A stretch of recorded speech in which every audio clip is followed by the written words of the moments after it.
that machine of yours going now? Oh, it's going, yeah. Okay. I used to be a filmmaker in Montreal, and at my time off, I always went looking for farms. And I looked in southwest Quebec, and I looked in eastern Ontario, looked for 5 years. And then my wonderful mother-in-law at the time was a realtor and knew her way around, and she said, Joseph, you have to come see this farm. It's north of Napanee. I said, that's not really interesting over there, Olga, because it's all flat. And she says, you just wait and see. So she brought me up here. And on the way up from Napanee, it's very flat and uninteresting. It's an alvar, actually, named after an island in the Baltic, flat limestone. But as we came up near Marlbeck, I began to see these moraines and these glacial hills, and I thought, oh, that's getting interesting. And then we came to the top of the driveway, and this, and then an abandoned farm with about 7 twigs on it, with scarcely a tree anywhere. And it had been up for auction, but it never sold because it didn't have any inside plumbing. In any case, I only came here for about 5 minutes, and I knew this was the spot. Just talked to me. And mainly because of the different terrains. You can't go 100 meters in any direction, and you're in another country. And I thought, well, I can change the house, I can change the crops, but I can't change the landform. And this is terrific. So that's never let me down. That's where we sit on our sofa, right there. Yeah. Okay. Hold on one second. But right here, did you have sheep and stuff? Oh, yeah. Well, they did. They had cattle right up to their front door. Mm. And now we had sheep later on. That's another part. Now this is 20 years in. Mm-hmm. So the trees are starting to grow in. Yep. We got a good looking ram. Yeah. Gorgeous. And we've done a few things on the house.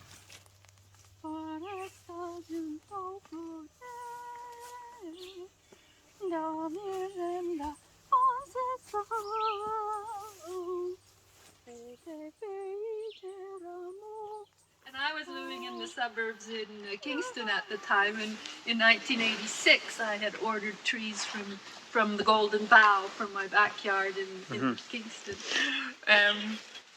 That's when I first met Jo, came down and picked up my order. And I thought she was a honey then. I really had my eye on her.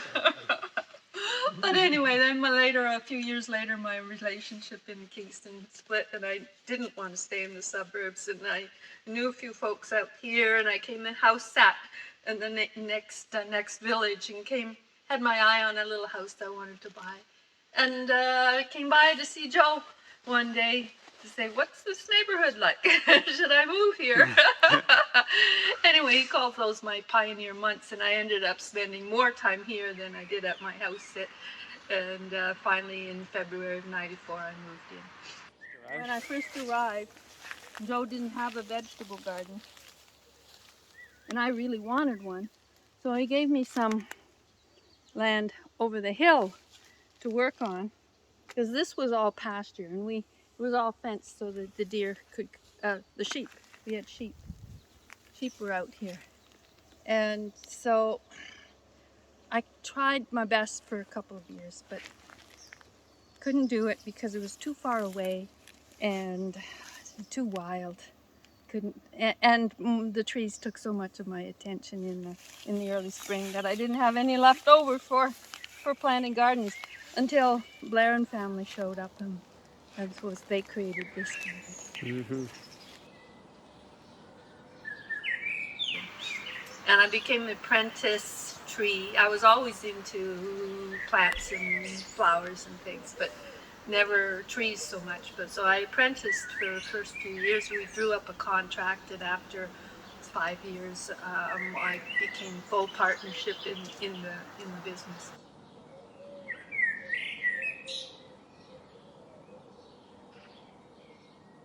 I guess for the sake of the camera, why is this place called the Golden Bough? It's named after the most important work in all of anthropology. In fact, the foundational work. Manufactured in the late 19th century by a Cambridge don named Fraser. So the Golden Bough is about a sacred grove south of Rome where a king lives as long as he can defend the grove. And it's sacred to Diana, and she's one of the more dangerous of the goddesses.